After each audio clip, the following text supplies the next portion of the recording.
Good morning. My name is Pap Guy. I'm the CEO of IntraHealth International, and I'm here to introduce a very special part of this program.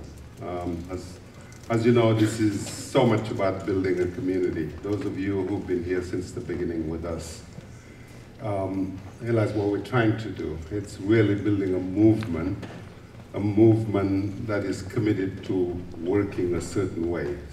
I think a lot of the presentations we heard this morning had to do with doing things differently.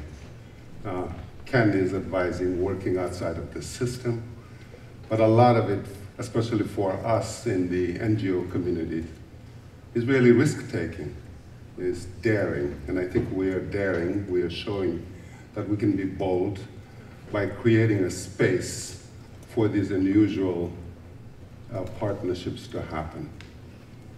I like to say at IntraHealth, and my colleagues hear me say this all the time, but it is about repetition, and it is about really believing in something. Since we are on the implementation side, we are the one that really need to focus on the how, because that's really what it is about. We hear the solutions, we know that they're out there, but it's all about the how. And it is so clear that where the world is going, it's about networking.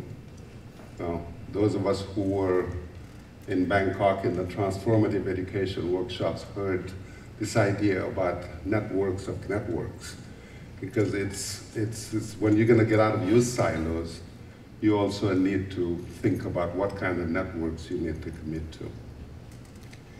So what I like to tell people when they ask me about what kind of skill sets are we going to need to start navigating in this new environment, I always talk about the three, which is we're going to need to adapt, we need to innovate, and we need to integrate.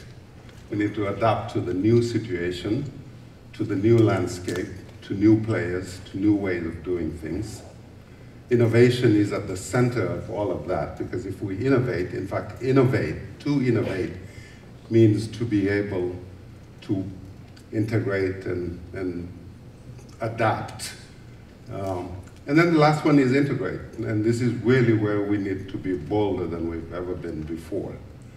It is just, let's see how we can integrate global health into everything else. Because it is not medical, it's global health. And it does involve a lot of players.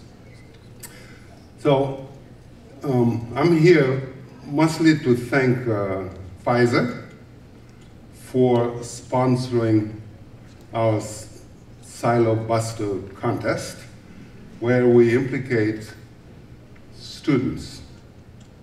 And the reason why we need to pay so much attention to this should be obvious to all of us, because we cannot have something sustainable if we don't invest in the next generation of leaders. So I want to thank Pfizer for allowing us to do that. This is the second year that they are sponsoring this contest, which allows us to take the SwitchPoint concept and offer it to students and see what they come up with.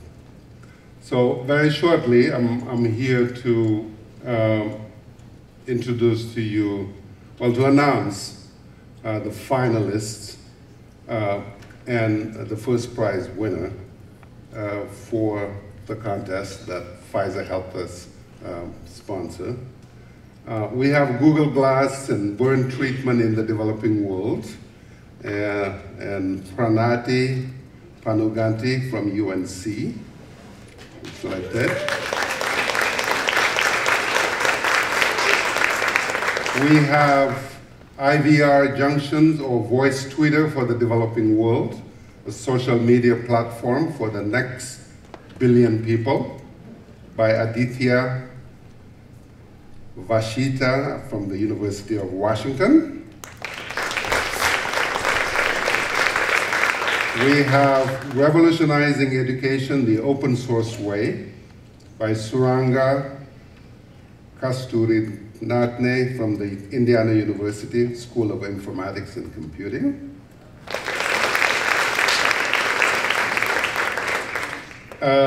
We have mHealth cervical cancer app developed in Kenya, and we are very lucky to have Nixon Nyakambi from Kenya Medical College, who's here.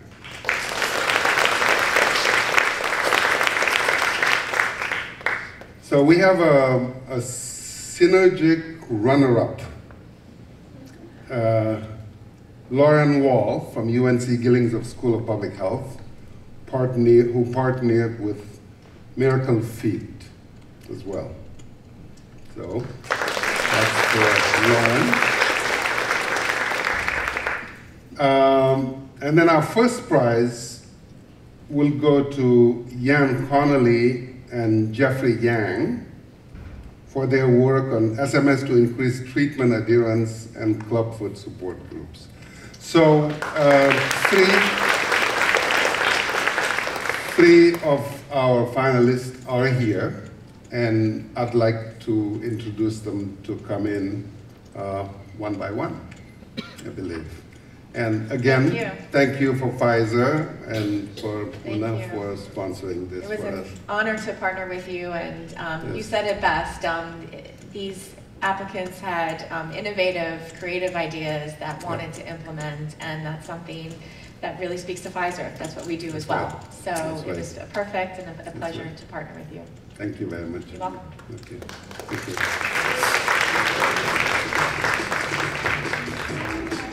Hi. Is it working? Okay. Hi everyone, my name is Pranati and I'm a student at the University of North Carolina at Chapel Hill. And today I'll be speaking about using Google Glass as a form of telemedicine to improve burn care in Malawi, South Africa. And because 95% of burns happen in the developing world, the UNC Burn Center established a burn unit in Malawi, South Africa, where they've been able to double the size of a burn that can survive. But one really important thing in this is communication among healthcare providers to make sure the right decisions are made. And my SwitchPoint is using Google Glass as a form of telemedicine, where it can be used through video call to improve communication among these healthcare providers. But exactly how is that going to happen? Well, if I take this Google Glass and put it right here, say I'm a clinician. I'm going to be looking at my burn patient in Malawi, and when I'm looking at them, I can communicate with a burn specialist halfway across the world, and he can see through my eyes and help me in making the proper decision to make sure that I save the person's life, especially when you're making these decisions under strict pressure. So, but in order for this to work, what needs to happen is it needs to be implemented there, first of all, and people need to learn how to use it. But the important thing here is that Google Glass allows for that interaction among the healthcare providers, and it's all in real time. But there was a study that was conducted in Malawi that showed that photographs were pretty good in comparison to a bedside clinical examination. But while a picture is worth 1,000 words, the interaction that comes from Google Glass is priceless. Here at the Burn Center, we believe that investing in Google Glass could be a game changer for the management of burn patients and critical in allowing for this interaction, where it can be used to provide efficient burn care, not only in developing worlds, but the developed world as well, for everyone. Thank you.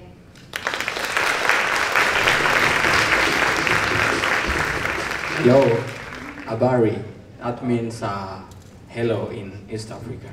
So, my name is Nixon, and I'm from Kenya. I'm an undergraduate medical student, and so I'm working with this wonderful solution. whereby we are trying to come up with IT solutions that are addressing acute problems in the Kenyan health system. So for the last 1.5 years, I've been looking at possible ways we can use technology, the high penetration of mobile and web technologies in Kenya to see if we can have solutions to maternal health and there's a problem with cervical cancer. So I'd take time to appreciate these organizations you are seeing on the screen. They are really doing a good job in ensuring that they are saving mothers, lives of our mothers in Kenya. IntraHealth, USAID, the World Health Organization, the government of Kenya, and recently they launched the National Health Strategy to help in making health equitable to people. So there's a problem. What we have here, we have two things. The first one, it's a booklet. It's used to, take the records of pregnant mothers from the time they're pregnant, follow them up during the entire course of the pregnancy when they're giving birth, and then follow them up even after birth, so that the community health workers, the clinicians, midwives can make decisions and, provide support to women. And the second part, we have a piece of paper. That piece of paper has the power to save lives of mothers when they're giving birth. It basically enables a midwife, a clinician in low resource setting without cesarean section services. There's no OR in the rural health centers. It enables identify women who are likely to, develop complications when they're giving birth and refer them to a specialist or an hospital whereby they can, get cesarean services. But as I said, there's a problem. The booklet is not being used. A woman can go to the hospital, their records are taken for the first time, then they disappear. No one is there to follow them up. So which means we are having, we are collecting data that is not being used, to save the lives of mothers. And the second one, the piece of paper is not being used because it's really difficult to adopt, because you find one midwife has to do a lot of parameters, take the blood pressure, cervical dilatation, a lot of parameters when a mother is giving birth. So you cannot do that or all that in a woman and fill the graph. And in most cases, you find one midwife is taking care of so many mothers. So it's a challenge, which means we have solutions which are not benefiting the, saving the lives of our mothers. The booklets, we've had situations whereby we have a cow there. We've had situations whereby cows are eating these books. We've had situations whereby they are swept by floods, so which means the medical records of the mother are gone. And for our one midwife in the health center, taking care of so many women and trying to fill the graphs. So there's a lot of transformation in the digital sector in Kenya. We have M-Pesa, whereby millions of people are doing financial transactions using their mobile phones. 60% of Kenyans in rural areas who are living under less than $2 a day, they have access to mobile phones. 99% of Kenyans who access internet, they access them through the mobile devices. So why not take this advantage of the high penetration of mobile phones and technology to provide solutions to this problem?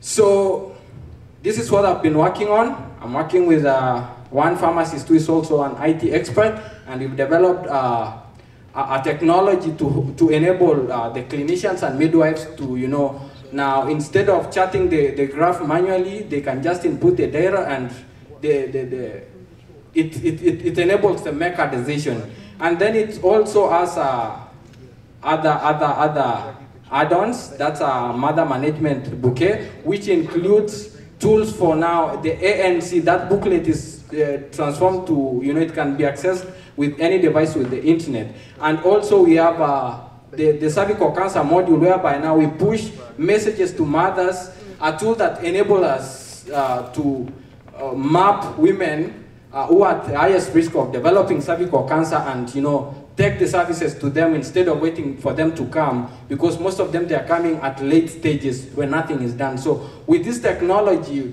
using mobile phones, we can take the services to these mothers and provide support before complications occur. So what I'm looking at, mobile phones in Kenya, there's widespread availability of their cellular services, scaled up internet connectivity, empowered women, empowered health systems, and so with this, we are able to save lives of our mothers one at a time. Thank you.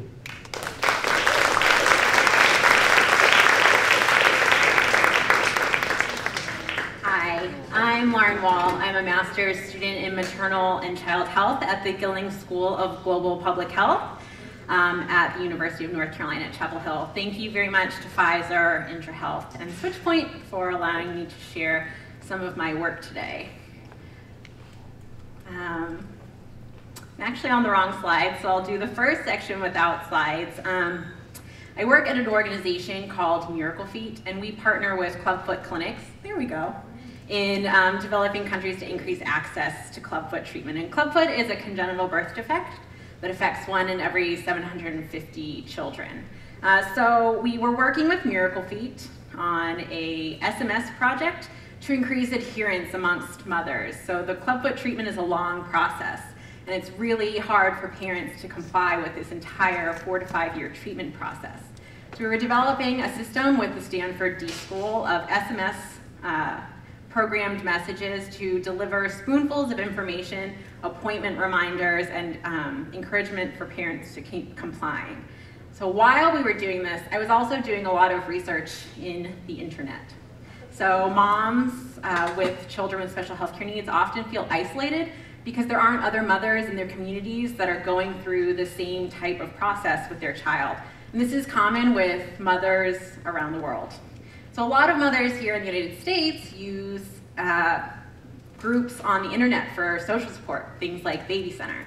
So as we were developing this SMS system, the switch point was, we're going to be sending the messages anyways. Why don't we intend and try to foster a sense of social support through these messages as well, and try to mimic the content that you would see on a website like Baby Center of moms supporting each other in the clubfoot process with words of encouragement and tips from mom to mom through the SMS project as well. So we've already tested this program in Nicaragua. We've been working with a service called Telerivet, and we're currently working with Medic Mobile to launch a similar program in Maharashtra and India. So I'm going to keep talking to you about clubfoot. I've had the opportunity to work on another project with my colleagues from Stanford, Ian Connolly and Jeff Yang, and they were unable to be here today, but hopefully everything I say is something that they would have said as well. So when they started this project, the Miracle Feet Brace, Ian was finishing a degree in mechanical engineering. He's now transitioning to medical school. And Jeff is finishing a master's degree in mechanical engineering and also a PhD in materials science. And they were participating on this project in collaboration with Miracle Feet through a course at the Stanford Institute of Design, which is also called Stanford D School. And it's called Entrepreneurial Design for Extreme Affordability. So, sorry, got lost in my notes. As I mentioned before, clubfoot affects 1 in every 750 children, and there are an estimated 1 million children in the world that are living with untreated clubfoot. And untreated clubfoot leads to lifelong disability, and we know that lifelong disability increases a risk for limited social inclusion, limited schooling opportunities, and increases the risk of poverty and abuse as well. There's actually an easy treatment for this. It's called the Ponseti method, and it has 2 phases. So a casting phase, which lasts for 6 to 8 weeks, and is primarily the responsibility of a physician to put these casts on. And then there's a 4 to 5 year phase where the parents or the caretakers need to use a brace with their child at home. So for 4 to 5 years, caretakers are responsible for every single night or day, because it can go from 23 to 12 hours of use a day, putting a brace on their child. So there are braces that exist. Some are prohibitively expensive. And then there are other ones like this one that are used in a lot of developing countries. So this one is called a steam beat brace. It's an open technology, and it's been able to help thousands of children with clubfoot complete this treatment. It's made by hand, and although it's been a great tool, there are some flaws in it, mostly being that it's often not produced to a very high quality.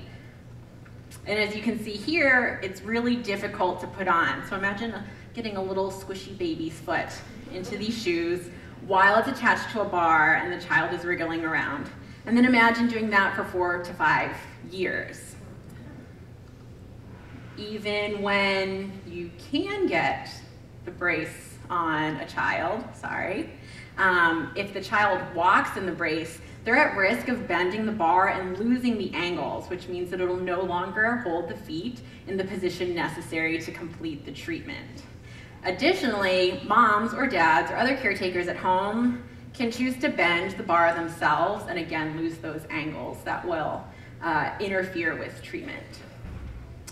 So Jeff and Ian wanted to address these problems. They wanted it to be low cost, easy to use, very durable, and comfortable for the child. And it's fun being able to tell this story as not the principal designer, because I get to tell it from the way that I saw it.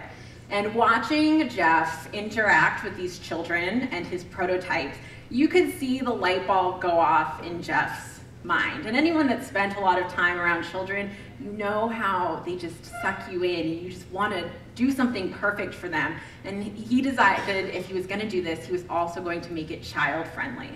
So the way he decided to do that was to incorporate a design that you would see in a child's toy, making it bright, smooth, and to mimic the design of a child's toy out of brightly colored injection molded plastic. So here you can see some of their prototypes. Some were 3D printed and some were using injection molded plastic. All of them do mimic children's toys in that they're smooth and colorful, and children are fascinated by these. So you can see their most recent design here, and in addition to being child-friendly, it's also great for mom, because mom can put the shoe on the child and then afterwards, clip it into the bar. So they're not struggling to get it all on at one time. So this has so far been tested in Nicaragua and in Brazil, and in the next 3 months we'll be rolling out testing in 3 other countries. So they really have done a great job in making it child-friendly, easy to use. It costs less than $20, and the bar will last for 30 years. Another benefit of injection molded plastic, and it's tamper-proof and safe. They've gotten some great corporate sponsors like Suncast Plastics and Clark's Shoes. Thank you very much.